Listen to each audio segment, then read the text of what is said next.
दोस्तों एक खूबसूरत औरत होती है और वो दोस्तों बहुत ज़्यादा खूबसूरत होती है। वो औरत एक नौजवान को देखती है तो उसका दिल मचल जाता है उससे शारीरिक संबंध बनाने के लिए। और दोस्तों वो उस नौजवान से कहती है कि तुम जो चाहे मेरे साथ वो कर लो, आज की तुम्हें छूट है। लेकिन दोस्तों वो जो नौजवान होता है वो पाप और पुण्य में विश्वास रखता है। वो कहता है मैं किसी पराई स्त्री के साथ में अगर ऐसा करूँगा तो मैं ऊपर क्या मुंह दिखाऊंगा और मुझ पे बहुत पाप लगेगा। इसलिए दोस्तों वो नौजवान जो लड़का होता है वो मना कर देता है। जब वो मना करता है तो औरत उसे बहुत ज़्यादा रिझाती है तरह तरह से, लेकिन वो साफ इनकार कर देता। तो औरत कहती है अगर तुम मुझसे शारीरिक संबंध नहीं बनाओगे तो मैं तुम्हें फंसा दूंगी। और होता भी ऐसा ही है, जब वो मना कर देता है तो दोस्तों वो फंसा देती है। और फंसाने के बाद में दोस्तों वो पकड़ा जाता है और उसके बाद में उसे सजाए मौत यानी कि फांसी हो जाती है। दोस्तों जब उसको फांसी होती है तो जिस समय फांसी दी जा रही होती है तो वहाँ पर एक व्यक्ति आता है और वो कहता है कि ये निर्दोष है, मैं इसे साबित कर दूंगा। और दोस्तों वो साबित कर देता है। फिर उस नौजवान लड़के की बजाय उस औरत को ही सजा मिलती। दोस्तों कौन था वो नौजवान व्यक्ति और कौन थी वो औरत, और जिसने फांसी से बचाया वो व्यक्ति कौन था? दोस्तों मैं वीडियो स्टार्ट करूं इससे पहले मेरे सभी भाइयों से हाथ जोड़ के निवेदन है कि जो भी मेरे चैनल पर नए हो तो प्लीज़ प्लीज़ सब्सक्राइब कर दें और बेल आइकन प्रेस करके ऑल पे कर दें, जिससे मेरी हर वीडियो आप तक सबसे पहले पहुंचे। और दोस्तों एक वीडियो को लाइक भी कर दो, क्योंकि आप कहानी की भावना में खो जाते हो और लाइक करना भूल जाते हो। दोस्तों मेरी मेहनत का बस यही है कि आपसे एक लाइक मांग रहे हैं, तो आप एक लाइक कर दो प्लीज़। नमस्कार दोस्तों, मेरा नाम अजय श्रीवास्तव। दोस्तों जो आज की कहानी है दोस्तों कई सालों पहले की है, राजाओं महाराजाओं के समय की है। दोस्तों अपने भारत से बाहर एक देश पड़ता है जिसका नाम बगदाद होता है। दोस्तों उसमें एक पिता और एक बेटा होता है। वो पिता अपना वहीं पर काम करता है और अपना ही बिजनेस करता है, धंधा करता है। दोस्तों जब वो अपना धंधा करता है तो उसमें अपने जो बेटा था उसका उसको भी साथ में रखता है। उसका बेटा सारा कुछ काम कारोबार देख रहा होता है, सीख रहा होता है और समय के साथ में वो बड़ा होता रहता है और काम कारोबार सीखता रहता। दोस्तों एक समय जब आता है, जो वो लड़का था, दोस्तों मैं बता दूं आपको कि लड़के का नाम साजिद होता है। दोस्तों वो जो साजिद था वो पिताजी का काम सीखता रहता और एक समय जब आता है साजिद के पिताजी की मौत हो जाती है। दोस्तों जब साजिद के पिताजी की मौत हो जाती है तो सारी जिम्मेदारी साजिद पे आ जाती है। अब घर में उसकी माँ और साजिद बस दो ही बचे थे और जो उसका कारोबार था उसके पिताजी का वो अब साजिद संभाल लेता है। दोस्तों वो कारोबार में इतना निपुण हो चुका था अपने पिताजी से सीख सीख के कि वो पिताजी से भी ज़्यादा नाम कमा लेता है। वो अपने नाम से ही जाना जाता, पहचाना जाता। दोस्तों जो और लोग थे उसके साथ काम करते थे उसके नाम से ही बहुत ज़्यादा विश्वास कर लेते थे। दोस्तों कुछ समय बाद वो शादी लायक हो जाता है तो उसकी एक दिन माँ कहती है कि बेटा शादी कर लो। तो वो जो साजिद होता है वो अपनी माँ की बात टालता रहता है और धीरे धीरे समय बीतने लगता है। दोस्तों जब साजिद 25 साल का हो जाता है तो उसकी माँ कहती है कि बेटा बेटा शादी कर लो। तो साजिद फिर उस दिन टालता है तो उसकी माँ गुस्सा होती है, कहती है बेटा इस घर में सिर्फ मैं हूँ और तुम हो, इसके अलावा कोई नहीं है। अगर तुम शादी नहीं करोगे तो घर परिवार आगे कैसे बढ़ेगा, इस परिवार का वंश कैसे बढ़ेगा, और जो इतने पैसे कमा रखे हैं इन पैसों का क्या करोगे? कुछ समय बाद मैं भी मर जाऊंगी और शादी नहीं करोगे तो कभी ना कभी तुम भी मर जाओगे, उसके बाद इस पैसे और इस दौलत का क्या होगा? तो दोस्तों वो कहती है तुम शादी कर लो। तो माँ का जो कहना होता है, बहुत ज़्यादा माँ का दबाव होता है दोस्तों साजिद के ऊपर, तो ना चाहते हुए भी वो हाँ कर देता है माँ से। कहते हैं भारत से ज़्यादा खूबसूरत महिलाएं बगदाद में होती हैं, इसलिए उसकी माँ कहती है अपने अड़ोस पड़ोसियों से कि जो भी बगदाद में सुंदर आपको मिले लड़की, उससे मेरे बेटे की शादी करा दो। दोस्तों होता भी ऐसा है, एक से एक सुंदर लड़कियां देखी जाती है, उसमें से एक पसंद आ जाती है और पसंद होने के बाद में एक तारीख तय कर दी जाती है और उसमें उसकी शादी करा दी जाती है। दोस्तों जब वो लड़की यानी कि उस लड़की का नाम शबाना होता है, वो साजिद की पत्नी बनकर उसके घर पे आती है। दोस्तों घर पे वो रहने लगती है और रहते रहते दोस्तों समय धीरे धीरे बीतने लगता है। लगभग साल भर बीत जाते हैं तो जो साजिद की माँ होती है दोस्तों, वो अपने बहू से कहती है कि बहू, मुझे एक बेटा चाहिए और तुम पोता कब दे रही हो जिसे मैं खिलाऊं और अपने बुढ़ापे में उसे लाड़ दुलार करूं। इस तरह जब वो बात कहती है तो कहती, माँ जी, हम इंसानों का तो कर्तव्य इतना है कि हम कोशिश कर सकते हैं, देना ना देना ये तो ऊपर वाले के हाथ में है, उसमें हम तुम क्या कर सकते हो। दोस्तों जो शबाना की सास थी वो बहुत ज़्यादा शबाना को प्यार करती थी, लेकिन दोस्तों समय जैसे जैसे बीतने लगा, अब शबाना के सास की बस एक ही मंशा होती है कि जल्दी से जल्दी एक बच्चा मिल जाए, उसे एक लड़का यानी कि नाती मिल जाए तो वो उसे खिलाए। लेकिन दोस्तों जो ऊपर वाले को मंजूर वही होगा। समय बीतता रहता धीरे धीरे। अब दोस्तों शबाना की सास शबाना से लड़ने लगी, झगड़ने लगी, बात बात पे ताने मारने लगी कि तू बांझ है, तेरे औलाद नहीं पैदा होगी, ऐसा है वैसा है, कई बातें इस तरह वो लड़ने लगी। दोस्तों धीरे धीरे और समय गुजरता है और 5 साल लगभग हो जाते हैं शबाना की शादी के। तो एक दिन शबाना की सास कहती है शबाना से कि तू मुझे बच्चा तो दे नहीं सकती है, मेरा नाती तो दे नहीं सकती, परिवार बढ़ा नहीं सकती, क्योंकि तू बांझ है, तेरे माँ बाप ने पैदा ही ऐसे किया है कि तू एक बच्चा भी नहीं पैदा कर सकती है, तेरे अंदर कमी है। तरह तरह की बात सुनाती है और बहुत ज़्यादा उस दिन झगड़ा हो जाता है और शबाना भी बहुत ज़्यादा गुस्से में हो जाती है। जब दोस्तों शाम को शबाना का पति यानी कि साजिद घर पे आता है और घर पे आने के बाद में शबाना के कमरे में जब जाता है तो दोस्तों वो देखता है शबाना बहुत ज़्यादा गुस्से में बैठी होती है। जब साजिद शबाना से पूछता है कि क्या हुआ, तुम इतनी ज़्यादा गुस्से में क्यों हो, तो शबाना सारी बात बता देती है कि तुम्हारी माँ ने मुझसे क्या क्या कहा। वो कहती है आज मुझे एक बात आपसे करनी है कि ये बताओ, जब तुम्हारी हमारी शादी होके आई थी तो सुहाग रात वाले दिन तुम मेरे पास में आए थे, मैं उसी दिन समझ गई थी कि तुम एक असली मर्द नहीं हो, क्योंकि तुम मुझे संतुष्ट नहीं कर पाए और आज तक मुझे वो संतुष्टि मिली ही नहीं जो एक मर्द एक औरत को देता है, एक पति अपनी पत्नी को देता है। लेकिन फिर भी मैं तुम्हारी इज्जत के खातिर मैं तुम्हारे घर में रुक गई और तुम्हारी माँ बात बात पे ताना मारते हैं। उन्हें ये तो पता ही नहीं है कि कमी मेरे अंदर नहीं तुम्हारे लड़के के ही अंदर है। लेकिन अगर अब बताओ मैं क्या करूं, अब मेरे सर से ऊपर पानी गुजर रहा है, क्या मैं तुम्हारी माँ को बता दूं सच सच। जो साजिद होता है वो अंदर से घबरा जाता है और अपनी पत्नी के पैर पकड़ लेता है यानी कि शबाना के, और कहता है कि तुम ये बात बताना नहीं किसी को और मैं तुम्हें आधी प्रॉपर्टी तुम्हारे नाम कर दूंगा, आधा जो मेरे पास धन है वो दे दूंगा तुम्हें। दोस्तों शबाना भी धन के लालच में आ जाती है और वो चुप हो जाती है, लेकिन अपने पति से कहती है कि थोड़ा अपनी माँ को समझाओ, क्योंकि तुम तो नामर्द हो, तुम इस लायक नहीं हो जो बच्चा पैदा कर सको, और फिर भी मैं तुम्हारे साथ 5 साल काट लिए और आगे रहने को तैयार हूँ, लेकिन अपनी माँ को समझाओ। दोस्तों कुछ तो वो लालच में आ गई, क्योंकि दोस्तों उसके पति ने कहा कि आधी प्रॉपर्टी तुम्हारे नाम कर दूंगी, जो पैसा है वो आधा तुम्हारे नाम कर दूंगा, तो वो मान जाती है। दोस्तों समय बीतता रहता है और वो किसी से कहती भी नहीं है, क्योंकि उसे अब तो पैसा भी आधा उसके नाम हो गया था। लेकिन दोस्तों एक दिन वो अपनी सहेली से बात कर रही होती है तो सहेली को सारी बात बता देती है।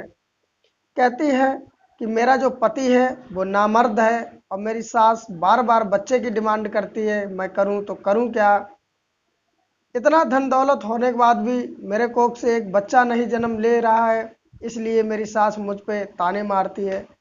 तो उसकी सहेली होती है वो कहती है एक दवा खाना है, एक वैद्य है, वहाँ तुम चली जाओ, और वो तुम्हारे पति का इलाज कर देगा। उसने कई सारे ऐसे इलाज किए जिनके बच्चे नहीं होते, उन्हें ठीक किया और उनके बच्चे भी हुए।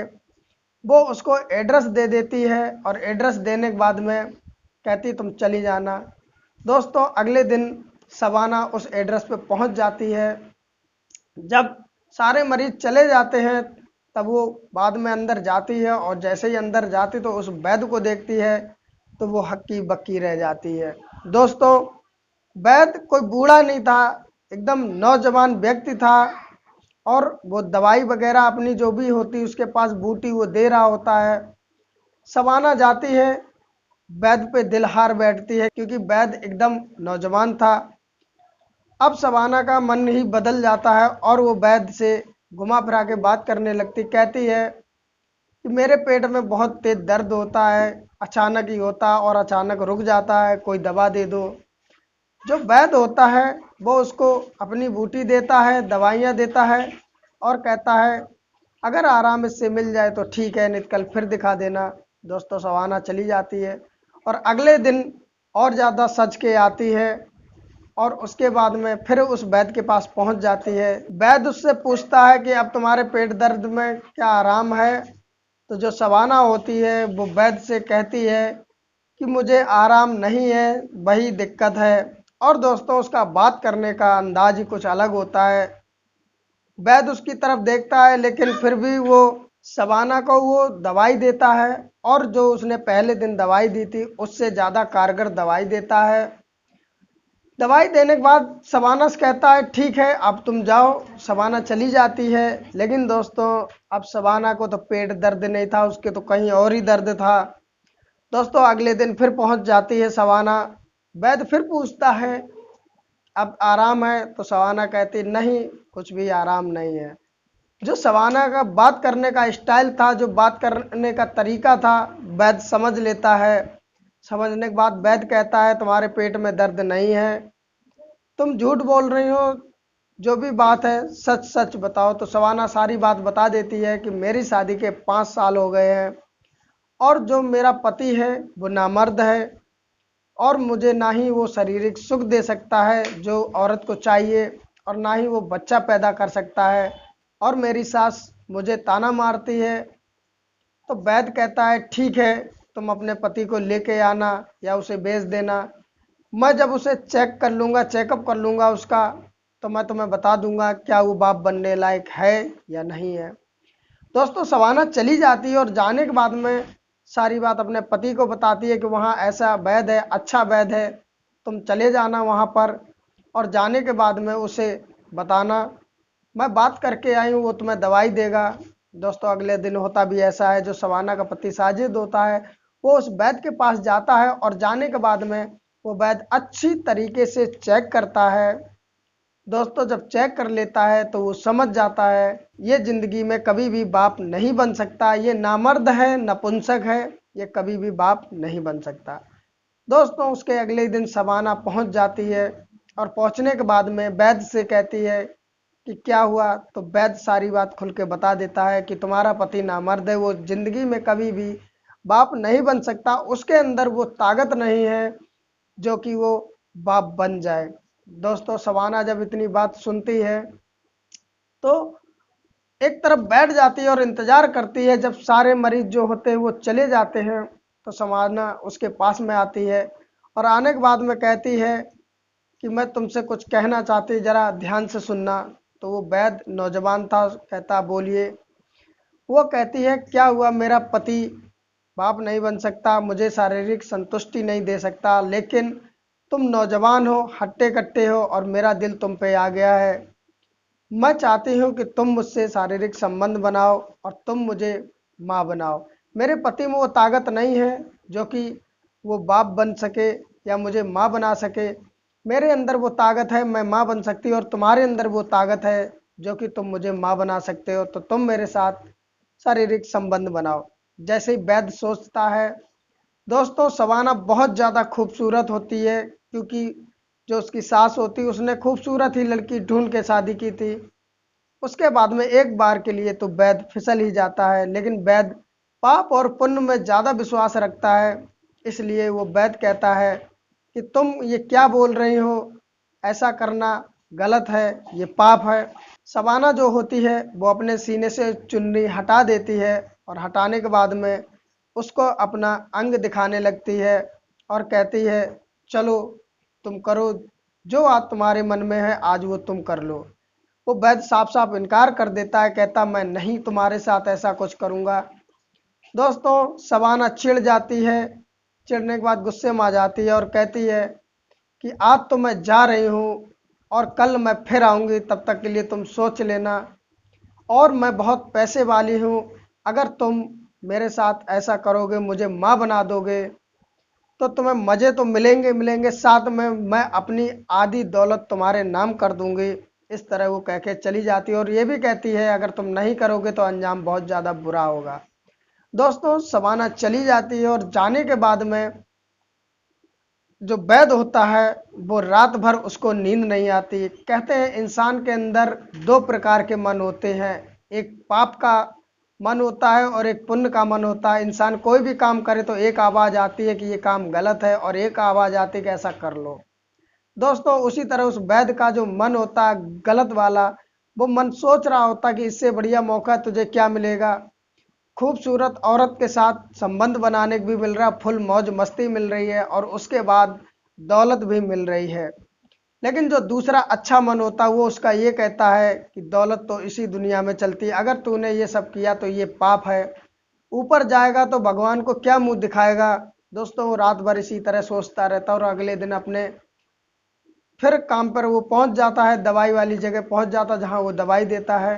दोस्तों इधर शबाना होती है वो बहुत ज़्यादा सज सवर के आती है और दोस्तों इस तरह के कपड़े पहने होती है कि कोई भी देखते ही गिर पड़े।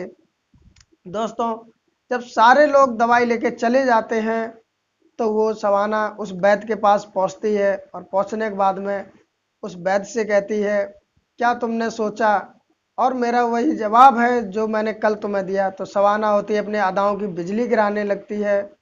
दोस्तों कहते हैं कि औरत के पास मर्द को फंसाने के लिए कई तरीके के हथियार ऊपर वाले ने उसे दिए हैं जो दिखते नहीं ढंग से, लेकिन जब वो चलाती है तो मर्द घायल हो जाता है। दोस्तों वही वो हथियार चलाने लगती उस वैद्य पे और धीरे धीरे करके एक एक कपड़े उतारने लगती। जब उसके शरीर पे एक भी कपड़ा नहीं रहता है दोस्तों, वो पहले तो कुंडी लगा लेती है उस कमरे की जहाँ पर वो दवाई देता था, और उसके बाद में जब एक भी कपड़ा उसके शरीर पे नहीं रहता है तो उसके सामने एक टेबल जैसे कुछ होता है तो उस पर लेट जाती है और लेटने के बाद कहती है कि जो भी तुम्हारी इच्छा हो आज तुम कर सकते हो। दोस्तों जो वो वैद होता है जब उसका नग्न शरीर देखता है तो अपने आप पे काबू नहीं रख पाता है, मन ही मन में सोच रहा होता है कि ऐसा मौका दोबारा शायद ज़िंदगी में कभी ना मिले, इसलिए ऐसा कर लो, पैसे भी मिल रहे हैं और मज़े भी मिल रहे हैं, इससे ज़्यादा क्या। लेकिन दोस्तों वैद फिर वही सोचता है कि ऊपर वाले क्या मुंह दिखाएंगे और अपने आप को बहुत ज़्यादा काबू में करता है और काबू में करने के बाद में शबाना से कहता है कि चाहे तुम इस तरह नग्न अवस्था में निर्वस्त्र होकर मेरे सामने 1 घंटा क्या पूरे दिन लेटी रहो, मैं तुम्हारे साथ कुछ नहीं करूंगा। और वो वैद्य टस से मस नहीं होता, वहीं पर बैठा रहता है। शबाना होती है वो खिसिया जाती है, बहुत ज़्यादा गुस्से में आ जाती है, उठती है और उसके पास जाती है और अंग से अंग मिला के कहती है क्या तुम्हारा अब भी मन नहीं कर रहा। वैद्य स्पष्ट तौर पे मना कर देता, कहता मैं नहीं करूँगा, मुझे ऊपर वाले का मुंह दिखा मुझे ऊपर वाले को मुंह दिखाना है। दोस्तों वो जो शबाना होती है वो फुल तैयारी से आई थी, अगर वो मान जाएगा बात तो ठीक है, नहीं तो उसे फंसा ही दूंगी। दोस्तों वो वैद्य से कहती है कि या तो तुम मेरे साथ सब कुछ करो नहीं तो मैं तुम्हें फंसा दूंगी। वैद्य कहता है कि तुम कुछ भी करो मैं तुम्हारे साथ कुछ नहीं करूंगा। दोस्तों शबाना अपने कपड़े पहनती है और कपड़े पहनने के बाद वो अंडा अपने साथ लाई थी जो उसकी सफ़ेद जर्दी होती है वो तोड़ के अपने सलवार पे गिरा लेती है और गिराने के बाद में शोर मचाने लगती है। और शोर मचा के जब पब्लिक इकट्ठी हो जाती है तो वो रोती है, जगह जगह से थोड़े अपने कपड़े भी फाड़ लेती है और कहती है कि मैं यहाँ पर इस वैद्य से दवाई लेने आई थी, लेकिन इसने मेरे साथ मेरी इज्जत लूट ली, बदसलूकी की, अब मैं क्या करूँ। दोस्तों और सबूत के तौर पे जो वो अंडे की जर्दी होती वो दिखा देती है। दोस्तों अंडे की सफ़ेद जर्दी और आदमी का जो वीर होता है वो लगभग एक ही प्रकार का होता है। जो पब्लिक होती है वो विश्वास कर लेती है और उसको पकड़ कर वैद को राजा के सामने पेश करती है। वहाँ का जो राजा होता है वो सारी बात सुनता है और सबूत के तौर पे शबाना वही अपनी सलवार दिखा देती है। दोस्तों, जब वो कपड़े राजा देखता है तो विश्वास कर लेता है कि इसने इसका रेप किया, यानी कि इज्जत लूटी है। दोस्तों, वो राजा वैद्य से कहता है कि तुम तो दुनिया का कष्ट काटने के लिए हो, लेकिन तुम तो खुद ही कष्ट दे रहे हो। किसी औरत की तुमने इज्जत लूट ली, इससे बड़ा जुर्म क्या हो सकता है, इससे बड़ा पाप क्या हो सकता है। दोस्तों, उसे सजाए मौत दे दी जाती है और कहा जाता है कि भरे चौक पर इसको फांसी दे दो, जो और भी कोई जो देखे वो किसी की इज्जत ना लूटे। दोस्तों, वो बहुत कहता है कि मैं बेगुनाह हूँ, मैं बेगुनाह हूँ, लेकिन दोस्तों उसकी बात कोई नहीं सुनता। दोस्तों, होता भी ऐसा, सुबह हो जाती है और एक चौराहे पर फांसी का फंदा लटका दिया जाता है और उस वैद्य को ले जाया जाता है। दोस्तों, वैद्य को जब फांसी दी जा रही होती है तो वैद्य जोर जोर से चिल्लाता है कि मैं फांसी पे बेशक चढ़ने जा रहा हूँ और मेरा आखिरी समय आ गया है, मुझे फांसी दे दी जाएगी कुछ समय बाद, लेकिन मैं कहता हूँ कि मैं निर्दोष हूँ और ये औरत झूठ बोल रही है। लेकिन दोस्तों, उसकी कौन बात सुनता। वो ले जाया जाता है, फांसी के फंदे उसके गले में डाल दिया जाता है। लेकिन दोस्तों, जब वो चिल्ला रहा होता है कि मैं निर्दोष हूँ, तो वहीं से एक फ़कीर जा रहा होता है और फ़कीर के साथ में एक घोड़ी होती है। दोस्तों, जगह जगह से उस फ़कीर के वस्त्र फटे हुए थे। वो फ़कीर जब ये आवाज़ सुनता है तो फ़कीर वहीं पर आ जाता है और आने के बाद में राजा से कहता है कि राजा साहब, अगर तुम्हारी इजाज़त हो तो मुझे 10 मिनट दे दो, जिससे मैं ये साबित कर सकूं कि इसने इसकी इज्जत औरत की लूटी है या नहीं लूटी। क्योंकि ये मरने वाला है फिर भी ज़ोर ज़ोर से चिल्ला रहा है कि मैं निर्दोष हूँ, निर्दोष हूँ। तो मैं साबित करना चाहता हूँ कि ये निर्दोष है या इसने जुर्म किया है। राजा साहब जो होते हैं वो कहते हैं कि किसी बेगुनाह को, निर्दोष को सज़ा हो जाए तो इससे बड़ा पाप क्या है। तुम्हें 10 मिनट क्या, मैं ज़्यादा देता हूँ, बस तुम ये साबित करके दिखाओ कि ये निर्दोष है या दोषी है। दोस्तों, राजा इजाज़त दे देता है तो वो फ़कीर कहता है कि एक बहुत बड़ी यहाँ पर हौदी मंगवाओ और उसमें पानी भरवाओ। दोस्तों, राजा के कहने पे एक हौदी आ जाती है और उसमें पानी भरवा दिया जाता है। पानी भरवाने के बाद में जो फ़कीर होता है वो उस व्यक्ति से कहता है, वैद्य से, कि इसमें तुम नहाओ। दोस्तों, वैद्य उसके मुंह की तरफ देखता है तो वो फ़कीर फिर कहता है कि इसमें तुम नहाओ।